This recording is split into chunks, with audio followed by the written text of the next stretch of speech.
안녕하십니까. 에듀앙닷컴 운영자 강쌤입니다. 자, 이번 시간에는 공존행동 기계기능사 2015년 4월 4일 시행한 기출문제 한번 풀어보도록 하겠습니다. 자, 문제 1번. 다음 중 저속 왕복동 냉동장치 운전 순서로 옳은 것은 돼 있죠.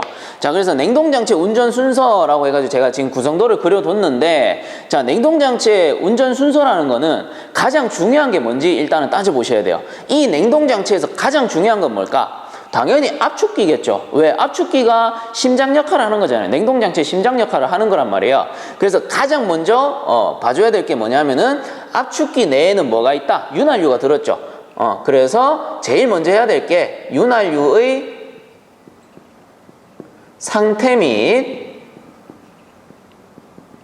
유면을 확인해 줘야 됩니다. 그래서 윤활유가 적당한지 부족한지, 부족하게 되면 어떻게 돼요? 압축기가 과열되고 그로 인해서 압축기는 잘못하면 손상될 수가 있단 말이에요. 그래서 이 압축기 안에 있는 윤활유의 상태 및 유면을 반드시 처음에 확인해 줘야 되는 거고, 자, 그 다음 중요한 게 요 응축기 있죠. 응축기 안에 보시면은 응축기 내부 또는 외부에 보면 액면계가 있어요. 액면계를 통해서 냉매의 양을 확인해야 되죠. 냉매량 확인. 요 녀석이 2번이 됩니다. 그래서 냉매량이 적당한지 부적당한지 요거를 확인해 주신 후에 그 다음에 어떻게 하냐? 일반 그 공냉식은 상관없고요. 만약에 순냉식을 사용할 경우, 순냉식이면 어떻게 돼요? 응축기 외부에 뭐가 있다? 쿨링 타워가 있단 말이에요. 그래서 쿨링 타워에서 응축기 쪽으로 냉각수 배관을 이렇게 연결시키죠. 그리고 여기는 뭐가 붙어 있다? 순환 펌프. 요 녀석이 뭡니까? 냉각수 순환 펌프란 말이에요. 자, 그렇다면 세 번째는 뭐야? 순행식일 경우에요. 지금 문제에서는 순행식으로 낸 거죠. 자, 그럼 제일 먼저 윤활유 확인했고, 그 다음에 액면계를 이용해서 냉매량을 확인했으니까 이제는 안전하다. 그러면은 세 번째 냉각수 순환 펌프 요 녀석을 가동시켜 줍니다. 그럼 이제 서서히 운전을 시작하는 거예요. 자, 그럼 냉각수 순환 펌프까지 가동을 했다. 그 다음에 뭐 합니까? 이제 압축기에 전원을 넣어요. 요게 네 번째.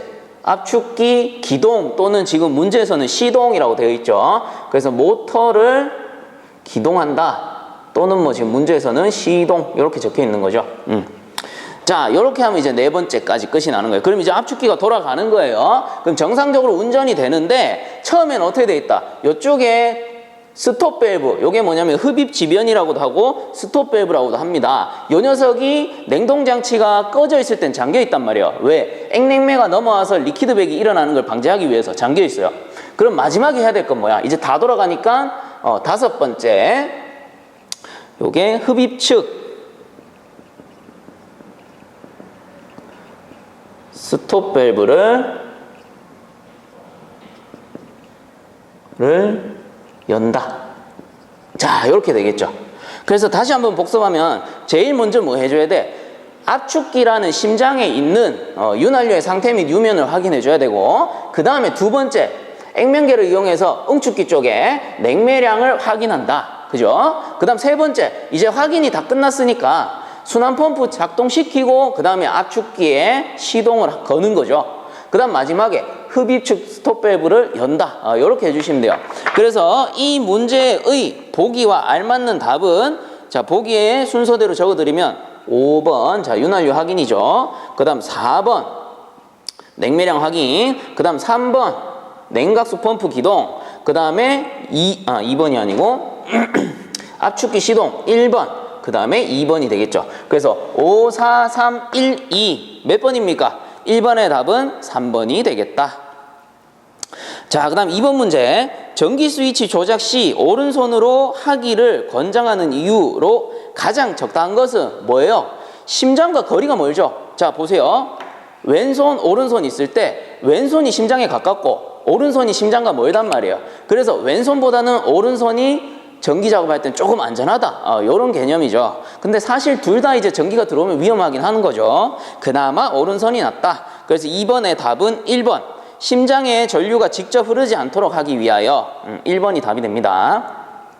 자, 다음 3번 문제. 보일러의 과열 원인으로 적절하지 못한 것은 1번에 보시면 보일러 수의 수위가 높을 때 돼 있는데 보일러 수위가 높을 때는 과열 일어나나요? 안 일어나나요? 절대 안 일어나죠. 고수위 사고가 일어날지언정 고수위 사고는 뭐라 그랬어요? 물이 넘치는 정도. 저수위 사고는 일어나지 않아요. 즉 과열이 되지 않는다. 그래서 과열의 원인으로 적절하지 못한 것은 1번이죠. 수위가 높을 때가 아니고 낮을 때 과열된다. 그 나머지는 뭐 한번 읽어보면은 2번에 보일러 내 스케일이 생성되었을 때 순환이 잘 안 되니까 과열될 수 있고, 그럼 3번에 보일러 수의 순환이 불량할 때 앞에서 제가 방금 말씀드렸죠. 그럼 4번에 전열면에 국부적인 열을 받을 때 국부적 한 곳에 집중적으로 열이 가니까 과열될 수 있다. 이런 개념이에요. 그래서 3번에 적절치 못한 것은 1번이 되겠네요. 자, 그럼 4번 문제. 스패너 사용 시 주의사항으로 틀린 것은 1번 스패너가 벗겨지거나 미끄러짐에 주의한다. 상식적이죠. 맞는 거고. 그럼 2번에 스패너의 입이 너트폭과 잘 맞는 것을 사용한다. 이것도 당연한 소리고. 그다음 3번에 스패너 길이가 짧을 경우에는 파이프를 끼워서 사용한다 돼 있는데 파이프 끼워서 사용하다 잘못해서 파이프 미끄러지면 어떻게 돼요? 사고로 직결되는 거예요. 그래서 파이프를 끼워서 사용하면 안 된다. 4번에 틀린 것은 3번이 되겠다. 4번은 맞는 거죠. 무리하게 힘을 주지 말고 조심스럽게 사용한다. 당연한 소리. 그래서 4번에 틀린 것은 3번. 자, 다음 5번. 다음 중 위생보호구에 해당되는 것은 해가지고, 자, 위생과 관련된 보호구 해가지고 뭐 식당 같은 데 가보면은 우리 식당 아주머니들 가장 많이 사용하는 게 뭐예요? 위생 마스크. 가장 많이 쓰죠. 그 다음에 뭐 위생 모자라든가 또 위생 신발, 그 다음 뭐 장갑 등 이런 것도 막 끼고요. 그리고 또 한 가지 있는 게 귀마개. 귀마개 역시 위생용품에 들어간다. 고로 5번의 답은 2번이 되겠네요. 2번 귀마개. 자, 그 다음 6번 문제. 왕복펌프의 보수관리 시 점검사항으로 틀린 것은 되어 있습니다. 1번에 윤활유 작동 확인, 당연한 소리고, 그 다음 2번에 축수 온도를 확인한다 되어 있는데, 자, 요 축수라는 게 뭐냐면요. 축수, 사전적 의미로 제가 적어 드릴게요. 회전하는 축의 하중을 될 수 있는 한 마찰이 적어지도록 지지하는 기계 요소다. 요런 거를 축수라고 합니다. 그래서 웬만한 회전하는 축이 있는 기계에는 반드시 존재하겠죠. 요 축수라는 녀석은. 자, 그렇다면 축수 온도를 확인한다. 요 녀석도 맞겠죠. 왕복 펌프 역시 모터가 돌아가는 그 축이 있단 말이에요. 그 축수가 존재할 수밖에 없다. 고로 축수 온도를 확인한다. 맞겠고. 그 다음 3번에 스토핑 박스의 누설을 확인한다. 누설 확인 당연한 소리고. 그 다음 4번에 보시면 다단 펌프에 있어서 프라이밍 누설을 방지한다 돼 있는데요. 자, 요 녀석도 프라이밍의 뜻을 알면 되죠. 프라이밍이라는 걸 뭐라고 하냐면은 프라이밍이라고 알아두지 마시고 프라이밍 작업이라고 알아두시면 돼요. 프라이밍 작업. 요게 더 쉬워요. 뭐냐면은 기본적으로 펌프가 이렇게 있다라고 칩시다. 그럼 펌프에서 흡입 토출시킨단 말이에요. 근데 펌프 내부에 물이 없고 공기가 가득 차 있어. 공기가 가득 차 있으면은 펌프가 흡입이 된다 안 된다? 물이 흡입이 된다 안 된다? 안 된다. 왜? 공기라는 녀석은 비중이 존재하지 않기 때문에 물이 흡입이 안 되는 거예요. 그래서 공기를 제거하면서 물을 넣어주는 작업, 물을 넣어주는 작업이 프라이밍 작업이에요. 물을 가득 채우는 거예요, 여기 안에. 그래야지 흡입이 잘 되지. 자, 그렇다면 프라이밍 작업은 물을 넣는 작업이다, 펌프에. 자, 그럼 이제 나오죠. 4번에 다단 펌프에 있어서 프라이밍 누설을 확인한다. 프라이밍 누설은 뭐예요? 물을 넣는 게 프라이밍이니까 프라이밍이 누설됐어. 물이 빠지는 게 프라이밍 누설이잖아요. 그러면 프라이밍 누설을 확인하면 안 되고 프라이밍 누설을 어떻게 방지해야 되죠. 그래서 6번에 틀린 것은 4번이 되겠네요. 자, 그 다음 7번 문제.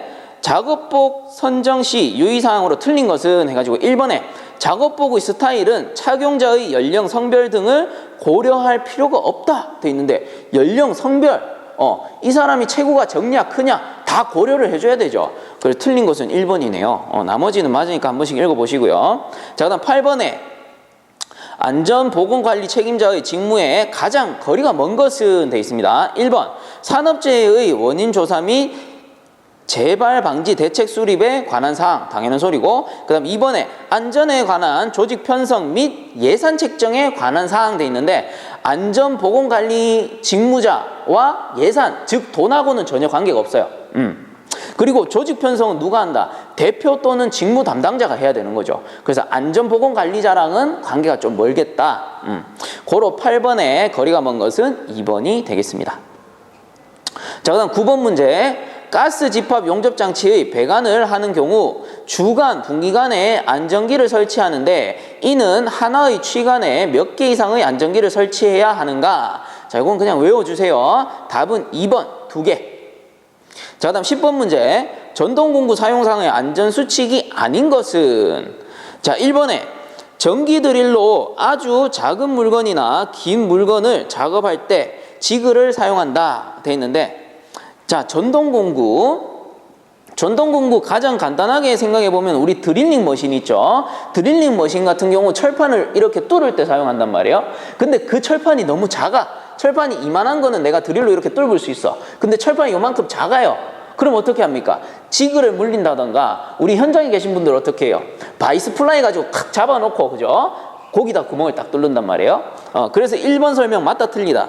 맞죠. 전기 드릴로 아주 작은 물건이나 긴 물건에 작업할 때는 지구를 사용해서 딱 잡아줘라. 맞는 말이고. 그럼 2번에 전기 그라인더나 샌더가 회전하고 있을 때 작업대 위에 공구를 놓아서는 안 된다. 당연하죠. 진동에 의해서 공구가 떨어질 수도 있고 그 떨어지는 거에 의해서 사고가 일어날 수도 있는 거고. 2번도 맞고. 그럼 3번에 보시면 수지 휴대용 연삭기의 숫돌의 노출 각도는 90도까지 허용된다 돼 있는데, 자, 휴대용 연삭기죠. 요 녀석 노출 각도 같은 경우는 180도 이내로 해줘야 됩니다. 그래서 여기 3번에 보시면 90도까지 허용된다. 틀렸죠. 몇 도? 180도까지 허용이 된다. 자, 그 다음 11번 문제. 전기 용접 시 전격을 방지하는 방법으로 틀린 것은? 자, 전격이 뭐라 했어요? 감전이라고 했습니다. 1번 용접기의 절연 및 접지 상태를 확인할 것. 맞죠? 그 다음 2번에 가급적 개로 전압이 높은 교류 용접기를 사용할 것 돼 있는데, 전압이 높으면 어떻게 돼요? 감전의 위험이 높아지는 거죠. 그래서 우리 전압 떨어뜨리려고 변압기 쓰잖아요.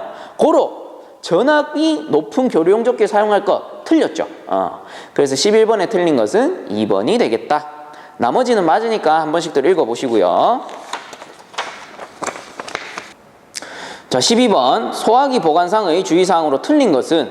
1번 겨울철에는 얼지 않도록 보온에 유의한다. 당연한 소리죠. 그 다음 2번 소화기 뚜껑은 조금 열어놓고 봉인하지 않고 보관한다 돼 있는데, 소화기는 어떻게 돼요?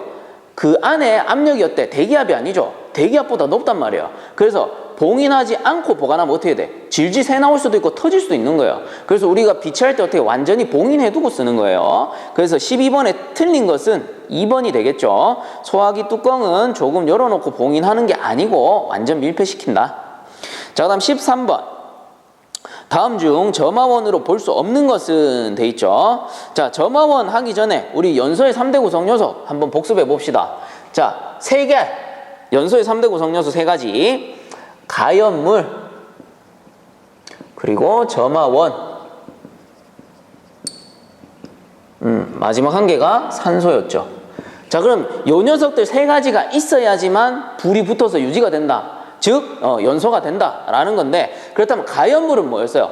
가연물이라는 거는 탈 것, 오일, 기름이 될 수도 있는 거고, 가스 또는 목재 이런 거 불이 붙을 수 있는 것들, 그런 게 뭐예요? 가연물이라는 거죠. 그 다음 점화원은 뭐예요?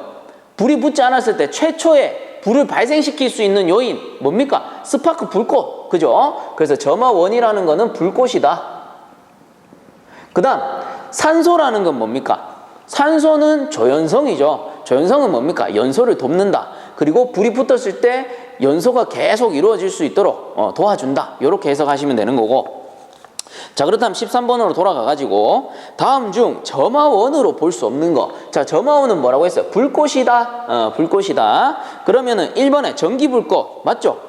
그 다음 2번에 기와열은 일단 넘어가고요. 3번에 정전기. 정전기 어때요? 정전기 겨울철에 뭐 옷이나 이런데 모여있다가 탁 닿으면 어떻게 돼? 탁 거리면서 스파크 튄단 말이에요. 이 녀석도 불꽃이라 볼 수 있는 거예요. 3번도 맞고. 그럼 4번에 보시면 모스 박을 때 튀는 불꽃. 불꽃. 점화원 맞네. 그러면 틀린 거는 2번이죠. 기와열이라는 거는 불꽃이 아니고 열기입니다. 열기. 온도를 높여주는 열기. 그래서 13번에 점화원으로 볼 수 없는 것은 2번 기와열이다.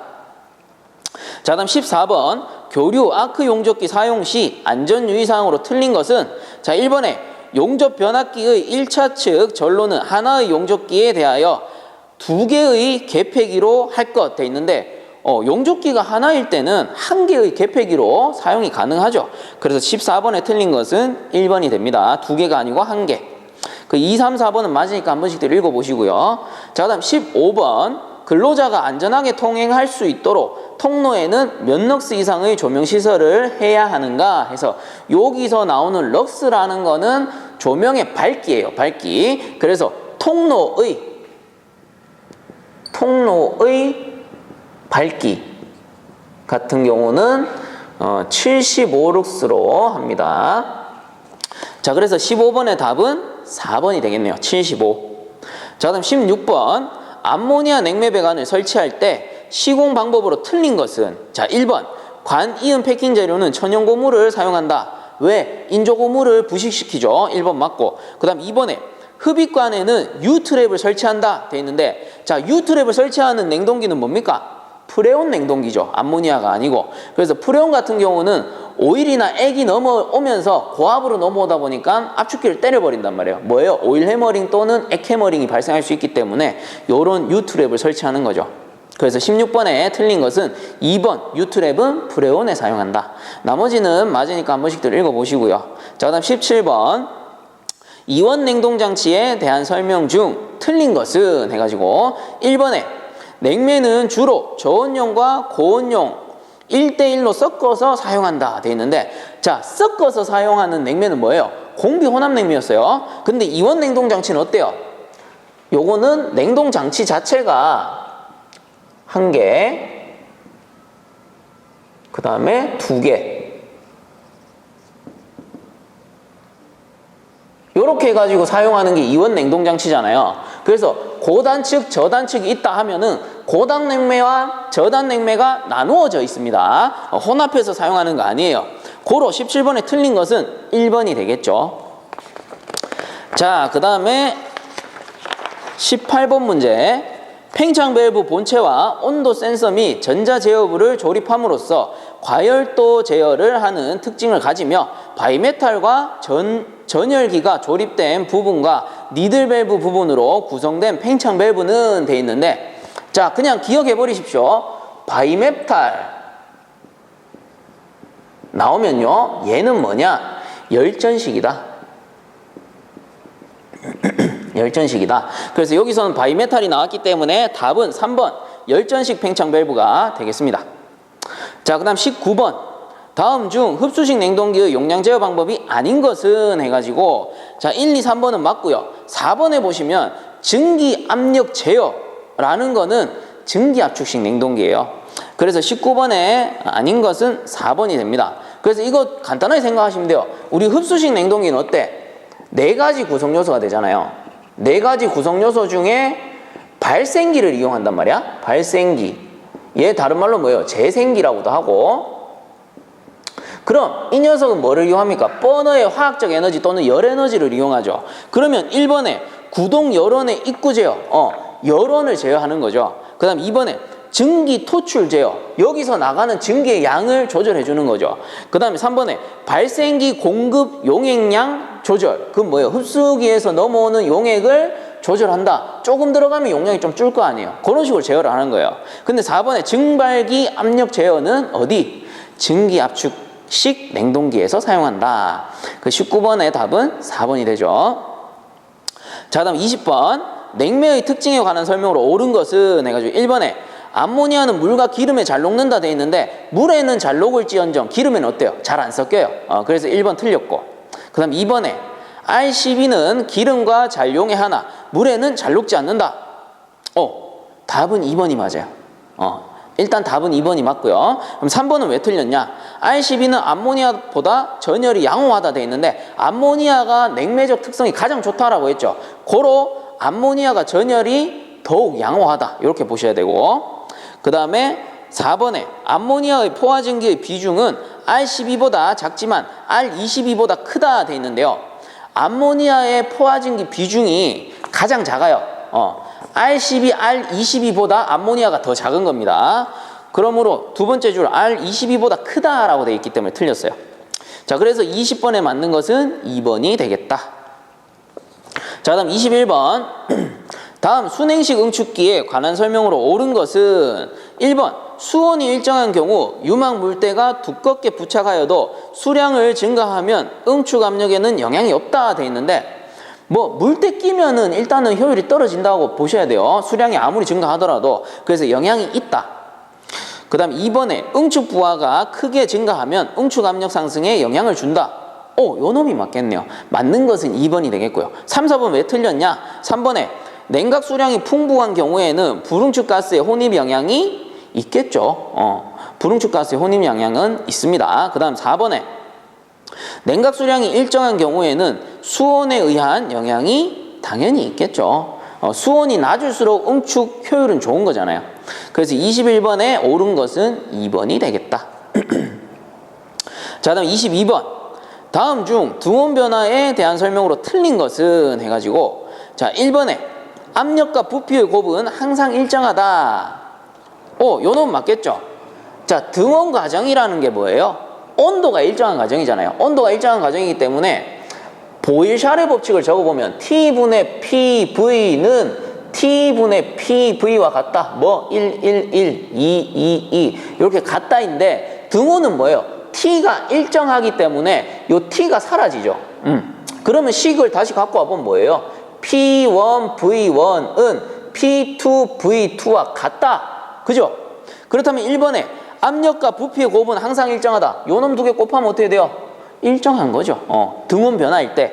그 다음 2번에 보시면 내부 에너지는 증가한다 돼 있는데 온도가 일정하기 때문에 내부 에너지는 어떻게 돼요? 일정한 거예요. 내부 에너지 역시 일정해. 온도가 변하지 않았기 때문에. 그래서 틀린 것은 뭐예요? 2번. 내부 에너지는 증가한다가 아니고 일정하다로 바꿔야 됩니다. 그 다음 3, 4번은 한번 읽어보죠. 3번에 가해진 열량과 한 일은 같다. 왜? 온도가 변하지 않았기 때문에. 그 다음 4번에 변화 전과 후의 내부 에너지 값은 같아진다. 요게 2번이 틀린 이유가 되는 거죠. 그래서 22번의 답은 2번. 자, 그럼 23번. 동간 공장용 작업 공구가 아닌 것은 해가지고 1번에 익스펜더 뭡니까? 확강기. 그 다음에 2번에 사이징 툴은 뭐예요? 동간을 원형으로 재생시키는 공구. 그 다음에 3번에 튜브 밴더, 밴딩기죠. 4번에 보시면 본볼 돼 있는데 요 놈은 연관용 공구예요. 그래서 연관에 분기시킬 일이 있을 때 관에 구멍을 내는 그런 공구. 그래서 23번에 동간 작업용 공구가 아닌 것은 4번 본볼이 되겠죠.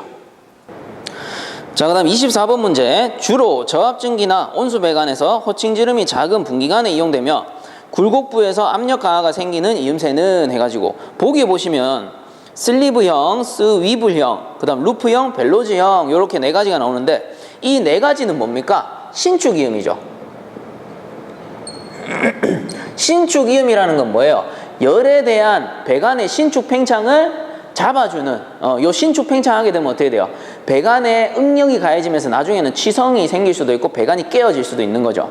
그래서 그거를 흡수해주는 장치가 신축이음인데 그렇다면 1번의 슬리브형은 뭡니까? 1번 슬리브를 사용해서 여기에다 배관을 이렇게 꼽죠. 그럼 슬리브의 역할은 뭐예요? 내부에서 배관이 이렇게 움직일 수 있게끔 미끌미끌하게 만들어 놓은 거죠. 그래서 요 공간에 의해서 신축 흡수를 잡아준다. 그죠? 신축 팽창을 잡아준다. 요게 1번 슬리브형이고 그 다음 2번에 벨로즈형은 뭐예요? 엘보를 여러 개 쓰는 거죠. 엘보를 두 개 이상 사용해가지고 요렇게 엘보를 여러 개 사용해서 신축을 흡수해준다. 뭐 어디? 요 공간에서 요 공간에서 신축을 흡수해주는 거고. 자, 그 다음에 3번에 보시면 루프형 뭐예요? 오메가 형태로 생긴 거 신축 흡수가 가장 좋은 루프형. 그 다음 4번 벨로즈형은 뭐예요? 벨로즈형을 다른 말로 주름관이라고 합니다. 그래서 배관에다가 주름관을 이렇게 연결해 두는 형태. 그래서 주름에 의해서 신축 팽창을 흡수하는 거죠. 자, 그렇다면 24번에 여기서 가장 중요한 지문이 뭐냐면은 세 번째 줄에 압력 강화가 생기는 이음새, 즉 마찰 저항이 가장 심한 거 뭐겠어요? 2번 스위블형. 왜? 엘보라는 90도 꺾이는 이음새를 사용했잖아요. 그러므로 압력 강화가 가장 크다. 그래서 24번의 답은 2번 스위블형이 되겠습니다.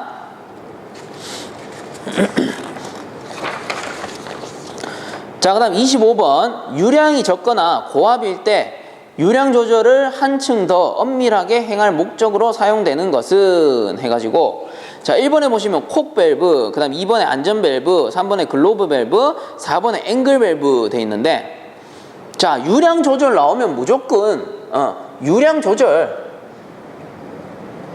나오면은 무조건 글로브. 모르면 외워라. 왜? 이것만 외우면 한 문제 공짜니까. 그래서 유량 조절 나오면 무조건 글로브 밸브예요. 뭐 나머지를 설명해 드리자면 1번에 보시면 콕 있죠. 1번의 콕 같은 경우는 이 녀석은 밸브가 90도 회전합니다. 밸브가 90도 회전하는 밸브를 콕 밸브라고 하는 거고, 그 다음 2번에 안전 밸브는 뭐 제가 굳이 설명 안 해드려도 되죠. 안전 밸브는 그냥 비상시에 압력을 밖으로 빼주는 밸브. 그 다음 3번에 글로브 밸브가 뭐예요? 요 놈이 3번이고, 4번에 보시면은 뭐가 있다? 앵글 밸브 있죠. 앵글 밸브. 자, 요 앵글 밸브는 뭐냐면은 유체 방향이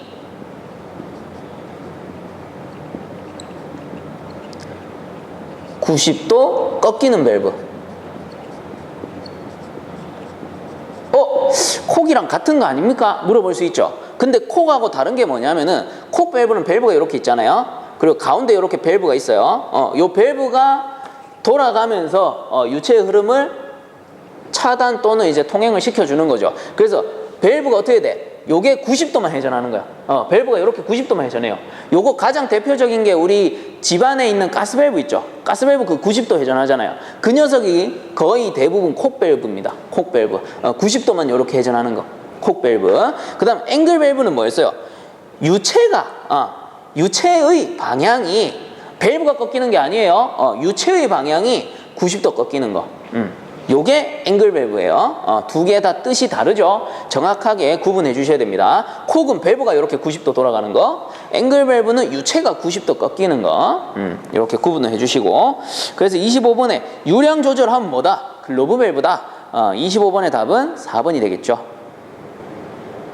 자, 그 다음 26번 증발 압력 조정 밸브를 부착하는 주요 목적은 해가지고, 자, 구성 요소 살짝 그려볼게요. 이렇게 압축, 응축, 팽창, 증발 이렇게 그렸을 때 증발 압력 조정 밸브 증발기 출구축에 이렇게 설치되고 읽기를 우리가 EPR이라고 읽죠. 그래서 이 증발 압력 조정 밸브는 왜 설치하느냐?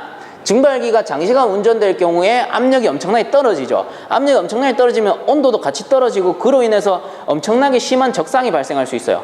그러므로 그 냉동장치의 효율을 떨어뜨리기 때문에 이런 압력 저압을 막기 위해서 EPR을 설치하는 거죠. 그래서 그 사전적 의미로 말을 한다면 증발기의 이상 저압을 방지하는 장치가 뭐다? EPR이다. 요 녀석이 증발 압력 조정 장치다. 그래서 26번의 답은 2번이 되죠. 증발기 내의 압력을 일정 압력 이하가 되는 것을 방지한다. 그리고 요 녀석하고 좀 헷갈리게 나올 수 있는 문제가, 자, EPR이 있으면 같이 알아둬야 되는 게 SPR이죠. SPR. 얘는 증발 압력 조정 밸브였고, SPR은 뭡니까? 흡입 압력 조정 밸브. 즉 압축기의 고압을 방지해 주는 거죠. 압축기 이상 압력 상승을 방지해 주는 거. 그게 뭡니까? SPR이라고 하고 다른 말로 흡입 압력 조정 밸브라고 한다. 그래서 요거 두 개 같이 알아두셔야 돼요. 어디에 쓰이느냐? 어디에 압력을 조절하느냐? 자, 그래서 26번의 답은 2번이 되겠다. 자, 다음 27번. 다음 중 압축기 효율과 가장 거리가 먼 것은 해가지고, 자, 압축기 효율하면 세 가지입니다. 이타 C, 이타 M, 그 다음 이타 V 해가지고 뭐냐면은 이타 C는 컴프레셔, 뭐다? 압축 효율.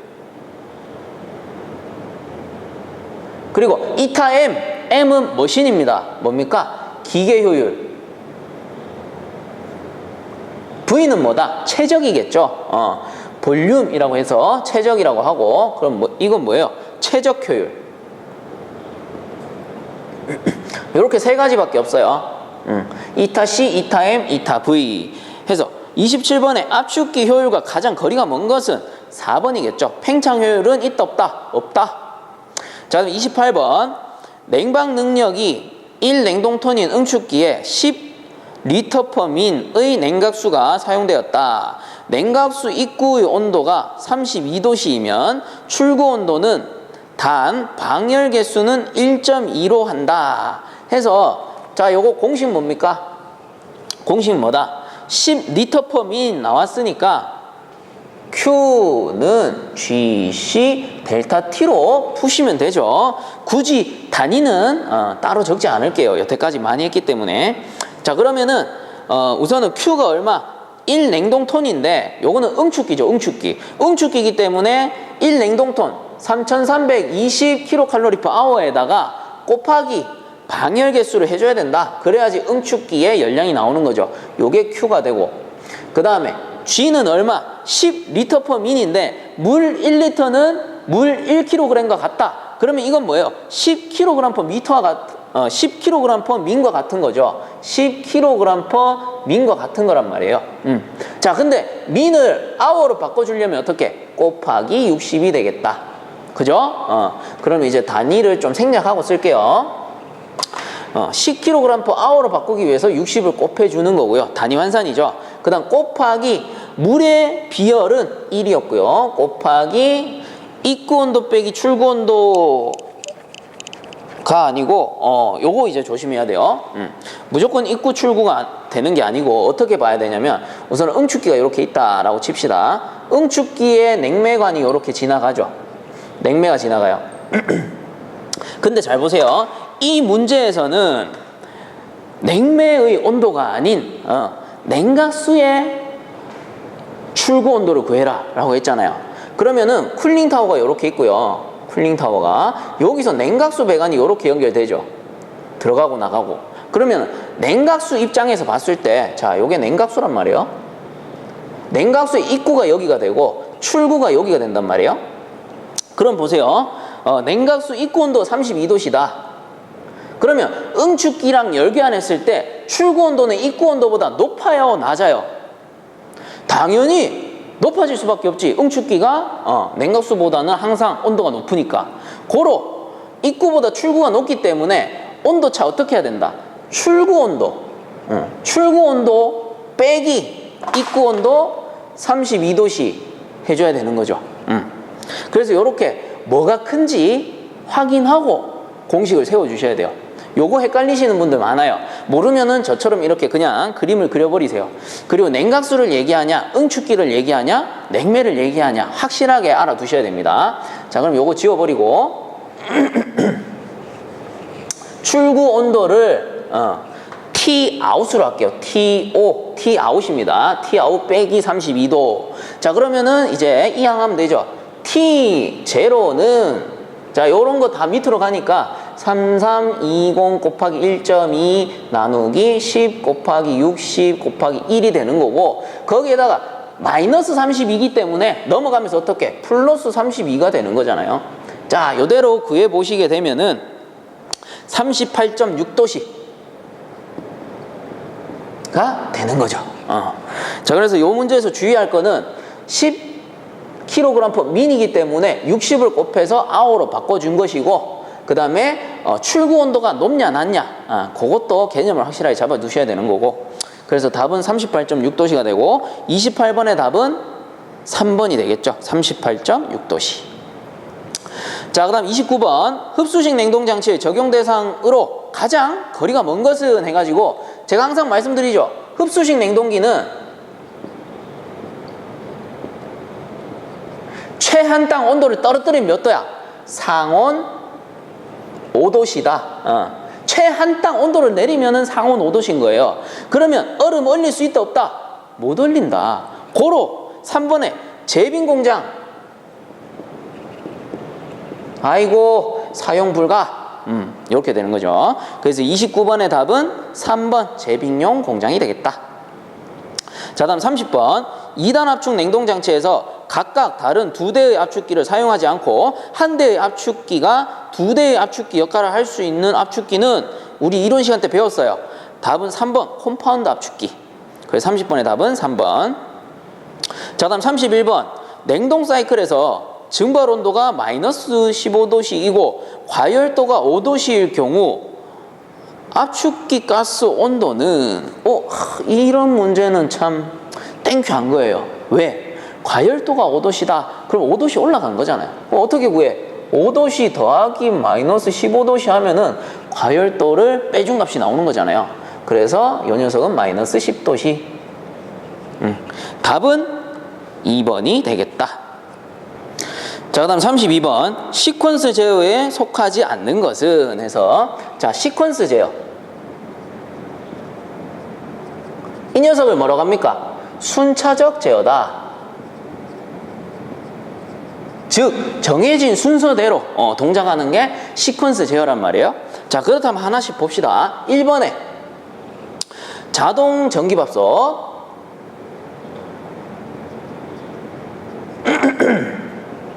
자, 요 녀석은 어떻게 됩니까? 처음에 쌀 넣고 물 넣고 취사 누르면 어떻게 돼요? 자, 취사 누르게 되면은 우선은 물을 끓이죠. 물이 다 끓고 나면 어떻게 돼? 뜸을 들이죠. 뜸 들이고 마지막에 어떻게 됩니까? 밥 다 되심더 알람 울리죠. 삐삐삐 알람 울린단 말이에요. 그럼 이게 다 뭐예요? 순서대로 동작을 하는 거죠. 취사, 뜸, 알람. 순서가 바뀌면 안 되잖아요. 그래서 순차적 제어, 시퀀스 제어가 맞다. 1번은 맞아요. 그 다음 2번에 전기 세탁기 전기 세탁기 자, 요 녀석은 어떻게 됩니까? 처음에 세탁 눌러요. 세탁하죠. 세탁 다 되면 어떻게 됩니까? 헹구죠. 헹굼. 그 다음에 물 빼야죠. 탈수. 그리고 마지막에 알람 울리죠. 세탁 다 됐습니다 하고 알람이 울려요. 그래서 이 녀석도 뭐예요? 순차적 제어, 즉 시퀀스 제어가 맞다. 그 다음 3번에 가정용 전기냉장고 나오는데 일단은 패스하고 4번에 보시면 뭐 나와요? 네온 사인. 네온 사인 뭡니까? 무조건 순차적 제어일 수밖에 없죠. 순서대로 불이 켜졌다 꺼졌다 한단 말이에요. 그래서 네온 사인 시퀀스 제어 맞습니다. 그럼 3번이 시퀀스 제어가 아니라는 건데 자, 가정용 전기 냉장고